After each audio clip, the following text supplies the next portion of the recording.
കുട്ടിച്ചനിൽ നമ്പറിലേക്ക് എത്തിച്ചത്. അപ്പോൾ നമ്മളിന്നൊരു ഓണിയൻ റിംഗ് ഫ്രൈ ഉണ്ടാക്കാൻ പോകണം. അതിനായിട്ട് നമുക്ക് കിടക്കാൻ വേണ്ടിയിലേക്ക് അതിനായിട്ട് ഉള്ളി റൗണ്ട് ഷേപ്പിലായിട്ട് അരിഞ്ഞെടുക്കുക. ഇതേപോലെ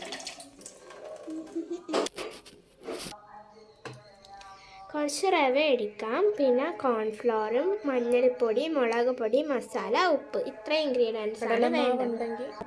കടലമാവ് ഉണ്ടെങ്കിൽ അതിൻ്റെ കൂടെ അതിടാം. മിക്സ് ചെയ്യാം എല്ലാം കൂടി. അരിപ്പൊടി ഉള്ളവർക്ക് അരിപ്പൊടിയും ഇടാം.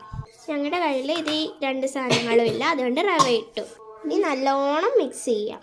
വെള്ളം ഒഴിച്ചു കൊടുക്കാം. കുറച്ച് മാവിന് ആവശ്യമായിട്ടുള്ള വാട്ടർ മാത്രം മതി. അപ്പം അത് മിക്സ് ചെയ്തെടുത്ത് വെള്ളം ഒഴിച്ചിട്ട് ഇനി നമുക്ക് ഉള്ളി ഇട്ട് കൊടുക്കാം.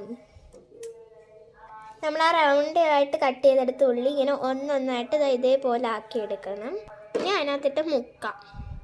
നല്ലോണം മസാല പിടിക്കണം. പാൻ വെക്കാം, എണ്ണ ഒഴിക്കാം. എണ്ണ ഒഴിച്ച് കൊടുക്കാം.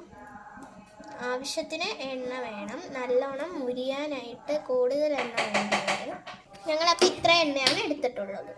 എണ്ണ നല്ലോണം ചൂടാവട്ടെ. ചൂടായി തുടങ്ങിയിട്ടുണ്ട്. നമുക്ക് ഇട്ട് കൊടുക്കാം. എണ്ണ നല്ലോണം ചൂടായിട്ടുണ്ടായിരിക്കണം. നല്ലോണം മുരിയുന്നുണ്ട് കേട്ടോ. ഇത് നമ്മൾ ഇട്ടിട്ടുണ്ട്. ഇത് നല്ലോണം ആവണം, മുരിയണം.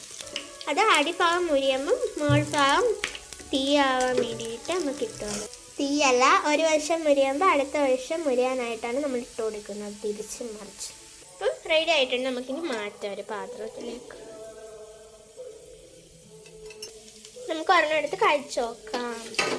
ഞാൻ ഇപ്പോൾ സ്കൂളിൽ പോയിട്ട് വന്നിരിക്കുകയാണ്. അതാണ് യൂണിഫോം ഒക്കെ ആയിട്ട്. അപ്പം നമുക്ക് കഴിച്ചു നോക്കാം.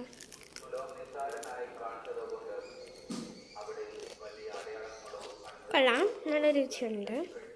ഇതെല്ലാം മുറിച്ചെടുക്കാം. ഞങ്ങളുടെ അമ്മയ്ക്ക് പനിയായിരുന്നു, എന്നിട്ട് ഞങ്ങളുടെ അമ്മ ഞങ്ങൾക്ക് എല്ലാം ചെയ്തു തന്നു. വറുത്ത് വെച്ച എല്ലാം ഞങ്ങൾ തിന്നിറുത്തത്. ഇപ്പം ഇത്രയായി, ഇപ്പം വറുത്തിട്ടതാണ്. അതിന് ചൂടായതുകൊണ്ട് എടുക്കാം. ഈ റെസിപ്പി എല്ലാവരും ഉണ്ടാക്കി നോക്കണം. വീഡിയോ ഇഷ്ടപ്പെട്ടാൽ ലൈക്ക് ചെയ്യുക, ഷെയർ ചെയ്യുക, സബ്സ്ക്രൈബ് ചെയ്യുക. ബൈ.